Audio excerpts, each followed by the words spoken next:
Salamat, Mr. President. Not an objection, just an inquiry. I thought that we were going to interpolate the amendment to the biofuels law. We are no longer, Mr. did not tackle it President. We are not tackling it today. Yeah, we All did not right. tackle it today. All right. Thank you, Mr. President. Thank So you. I move to adjourn, Mr. President. Continue ko lang. Is-adjourn until 3 o'clock in the afternoon of Monday, May 4, 2026. Bigong matalakay at maaprubahan sa third and final reading ng Senado bago mag-adjourn ang sesyon kahapon ang panukalang amyenda sa Biofuels Act of 2006 kahit pa sinertipikahan itong urgent ni Pangulong Ferdinand Marcos Jr.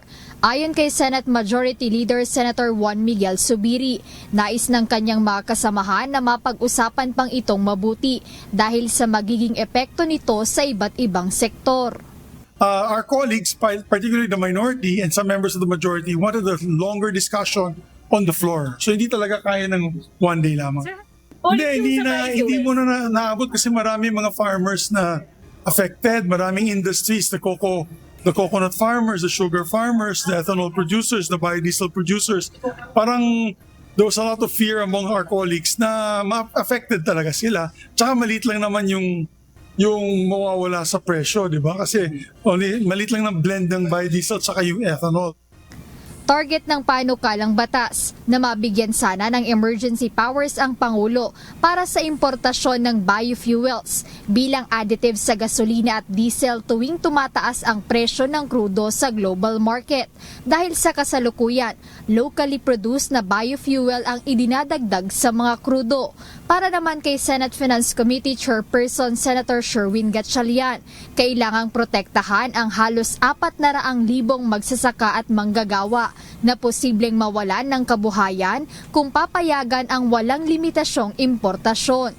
Well, kailangan pang pag-aralan ng mabuti dahil almost 400,000 farmers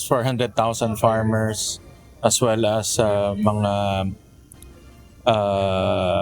processing plant workers ng ethanol ang maapektuhan kung papayagan mag-import.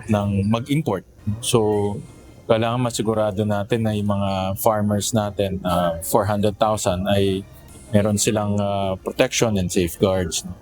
At kailangan rin pag-aralan kung tunay na bababa yung presyo. Dahil yung biofuels, pag nag-import ka, may blend rin siya no?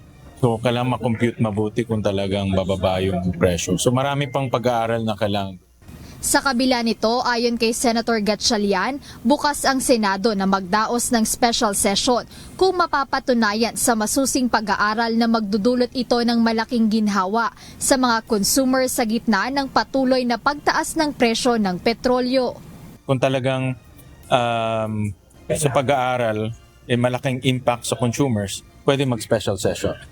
Committed ang Senado doon na magko-convene kami for a special session. We echo that dapat pag-aralan mabuti. Yeah. Unlike yung excise tax na clear na matatanggal 10 pesos or 6 pesos, ito is not so clear kung paano, magkano ba talaga ibababa. Nauna nang sinabi ni Senate President Vicente Tito Soto III na hindi nila kakayaning matapos ang pag-amyenda sa Biofuels Act of 2006 na sinertipikahang urgent ng Pangulo. Paliwanag niya na kailangang matiyak na hindi maaapektuhan ng husto ang ibang industriya habang sinusubukang solusyonan ang krisis sa langis. Jedne Resina, UNTV News and Rescue.